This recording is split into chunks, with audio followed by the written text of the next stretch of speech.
What's your name? Kaitlyn. Kaitlyn? So Kaitlyn, how would you define the word religion? Wow.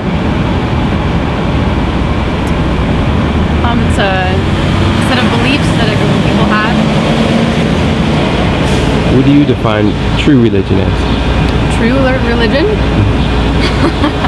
I don't think that's any different. People interpret religion all different ways. Do you consider yourself a religious person? Yeah. What is bad religion? It's bad religion when we end up killing each other over it. What are your views on religion as a whole? As a whole, I think it can have some good results. I think it provides a community for a lot of people. I think it provides comfort for a lot of people, and sometimes motivation, and sometimes a sense of place. And also do the opposite. It can make us hate each other. That's not okay. Do you believe in God? I believe that life is beautiful. No, I don't believe in God. How would you define the existence of life, its origin? Its origin. Well, I was trained as a biologist, so that for me is an answer. We know a lot about how our bodies work and where they came from, but science is really about asking questions. I think some people don't understand that.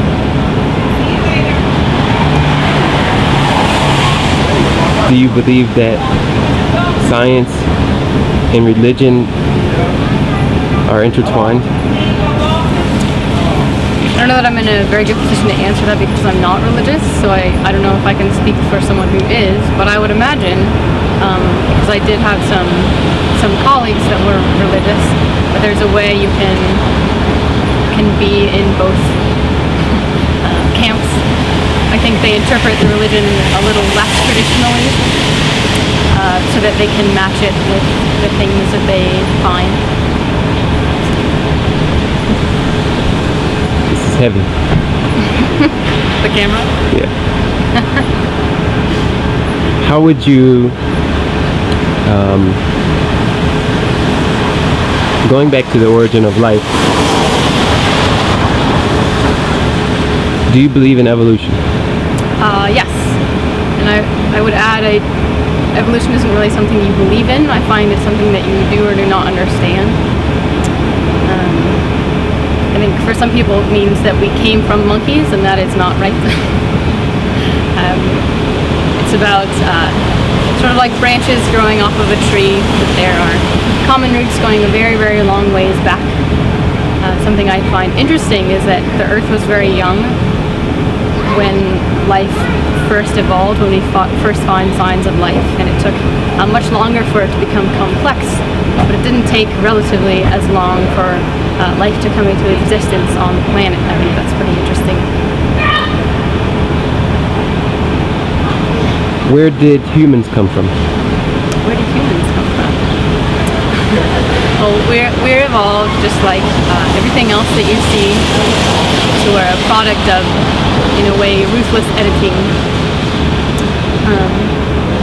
Religion is I think sometimes a difficult blinder for some people. I'm not sure if you're religious what you expect that you're supposed to do with information. It's something I don't know how people reconcile that for themselves. But people got here the same way that everything else that lives got here. So just one step at a time. Whatever conditions the environment has at one moment will favor certain traits, and those traits are passed on, and the environment can change, and then other traits can be favored. And you can, as an organism, specialize in things which will allow you to succeed succeed in certain areas. But it is trial and error, and it's had a very, very, very long time to come about. We've come out with people which do some pretty interesting things. I'm just gonna lean on this. Whew, feels good. Okay. Sorry, if you have to run, just let me know. I don't actually, for a little while. There's actually a big clock up there. How did the first human cell come into being? From a cell that wasn't exactly what you call human.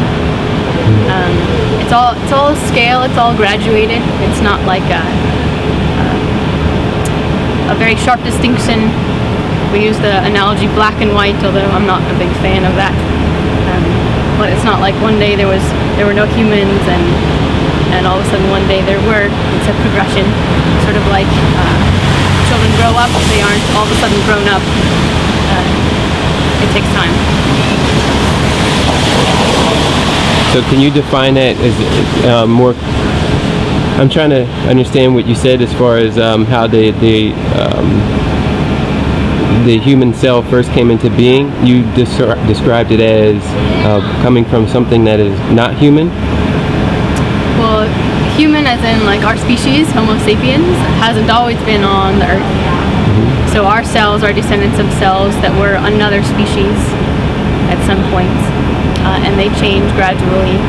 And at a certain point we decide that these are different enough from the original ones that we'll call them something else.